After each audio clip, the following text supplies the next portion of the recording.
வேதம் சொல்லுகிறது, தேசமே பயப்படாதே, மகிழ்ந்து களிகூறு, கர்த்தர் பெரிய காரியங்களை செய்வார். ஆண்டவர் நம்மை பார்த்து தான் சொல்லுகிறார், நீ பயப்படாத, ஆண்டவர் உனக்கு பெரிய காரியங்களை செய்வாராம்.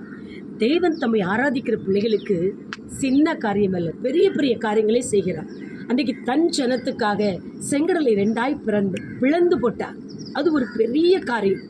கண்மலையிலிருந்து தண்ணீரை புறப்பட செய்தார். அது பெரிய காரியம். பிரவாகித்து வந்த யோர்தானை பின்னிட்டு திரும்ப செய்தார். பெரிய காரியம். எரிகோவின் மதில்களை உடைத்து போட்டார். கானானுக்குள் மகிழ்ச்சியாய் கடந்து போக செய்தார். இப்படி தன் ஜனத்துக்காக ஆண்டவர் பெரிய பெரிய காரியங்களை அன்றைக்கு செய்தார், இன்றைக்கும் செய்கிறார். யாரெல்லாம் இயேசு கிறிஸ்துவின் பிள்ளைகளாய் அர்ப்பணித்து வாழ்கிறோமோ அத்தனை பேருக்கும் பெரிய காரியங்களை அவர் செய்ய வல்லவராயிருக்கிறார்.